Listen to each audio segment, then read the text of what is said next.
গতকাল আমি এটিএম থেকে কিছু টাকা পেয়েছি, সেই টাকা নিয়ে ব্যাংকে 3 ঘন্টা লাইন দিয়ে 100 টাকার নোট নিয়ে এসেছি। কিন্তু তাও কিছু কিছু কিছু এখানে বিক্রেতা আছে যাদের সাথে আমাদের পরিচয় আছে, তারা তারা তাও অনেক বলে ধরে 500 টাকার নোট নিচ্ছে। কিন্তু এরকম করে চললে তো হবে না।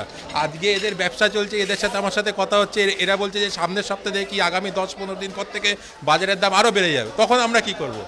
আমরা সাধারণ মানুষ, তখন আমাদের কি হবে? তো আমি যেহেতু মঙ্গলবার দিনকে বাজার করে গেছি বলে আজকে আমার 3-4 দিন আমার বাজার হয়েছে।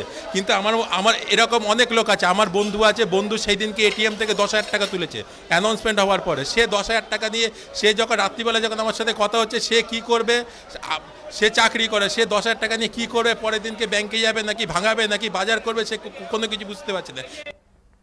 আজ সকালে বউনি করেছি, খদ্দের আগেই বলছে যে আমার কাছে 2,000 টাকার নোট। পমপ্লেট মাছ কত করে? আমি বললাম পমপ্লেট মাছ 500 টাকা কিলো।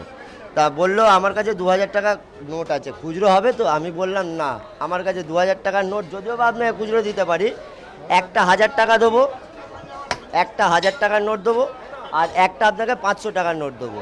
500 গ্রাম মাছ কিনবে, 250 টাকা দাম। আমি বউনি করলাম না ওনাকে, নিরুপায় হয়ে বউনি করলাম না।